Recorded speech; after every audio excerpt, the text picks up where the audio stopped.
मी प्रथमतः नवनाथ आबाचे मनापासून आभार व्यक्त करतो, कारण की ज्या संकट काळामध्ये आबा मला भेटायला आले त्याबद्दल खूप खूप धन्यवाद आबा तुमचे. आणि आबा म्हणाले की इथून पुढं बाबांनो, समाज कुठलाही असो, आम्ही काय समाजाचे दोषी नाहीत किंवा मराठा समाजाचे किंवा आम्ही हे नाहीत. आम्ही बी तुम्ही जितके कष्ट करतात तेवढेच आम्ही सुद्धा कष्ट करतो तर, आणि आम्ही कायम तुमच्या पाठीशी राहू तर, परंतु आत्महत्येचा असा प्रयत्न करू नका. अच्छा, पण एकंदरीत तुमच्यावरती आत्महत्येची वेळ तर ह्या आत्महत्येच्या मागे आज जवळपास 2016-17मध्ये जे कोपर्डीचं अत्याचार प्रकरणी आम्ही हल्ला केला होता कोर्टामध्ये जाऊन, त्याच्यामध्ये आम्हाला 5 वर्ष शिक्षा लागलेली. त्याच्यामध्ये मी, अमोल खुने, राजेंद्र दराड आणि बाबूराव वाळेकर असे 4 व्यक्ती होतो. आम्हाला त्याच्यामध्ये 5 वर्षाची शिक्षा आणि ऑलरेडी आम्ही 2 वर्ष त्याच्यामध्ये 22 महिने काढून आलेलो होतो.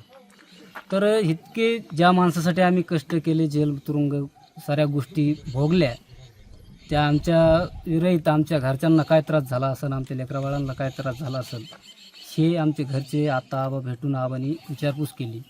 परंतु ज्या माणसामुळे झाला त्या माणसाचं नाव मनोज जरांगे आहे.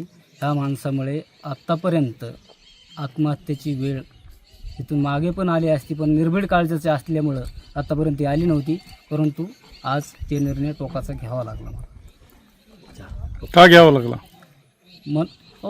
ह्या माणसासाठी आम्ही 5-5 वर्षाची शिक्षा समजा लागली, जेल काढले, तो माणूस आम्हाला साधा भेटायला सुद्धा येत नाही, आणि त्याच्या मुलाला कुठे लिहिला होती हॉस्पिटलला ॲडमिट, तिथं मंत्री संत्री जातात भेटायला.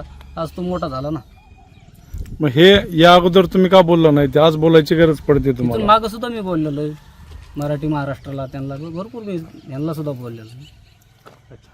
आता तुमची मागणी काय आहे? भेटायला नाही आले म्हणून आत्महत्येची वेळ येणार. माझी मागणी एवढंच आहे की बाबा, ज्या कोपर्डी प्रकरणामध्ये 4 आरोपी सापडले, 5 कोयते सापडले आणि 4 आरोपी सापडले, तसं मनोज जरांगे पळून आले, त्या मनोज जरांगेला सुद्धा 6 आरोपी करावं होते. म्हणजे पोलीस तपासामध्ये आतापर्यंत झाला नाही का? पोलीस तपासामध्ये 5 कोयते सापडले, 5 पण आरोपी सापडले 4. 5वा फरार झाला, पळून गेला. अच्छा, हा.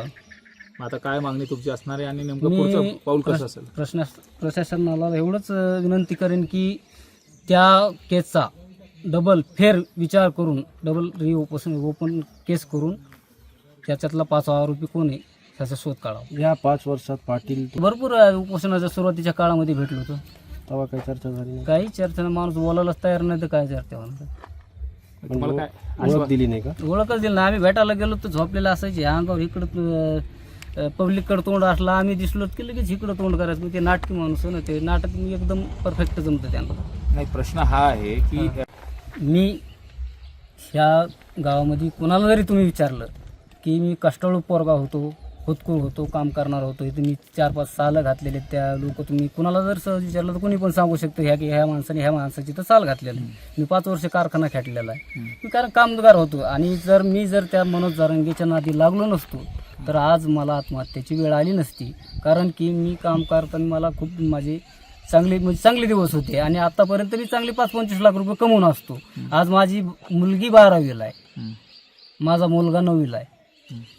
आज माझी मुलगी लग्नाला आली.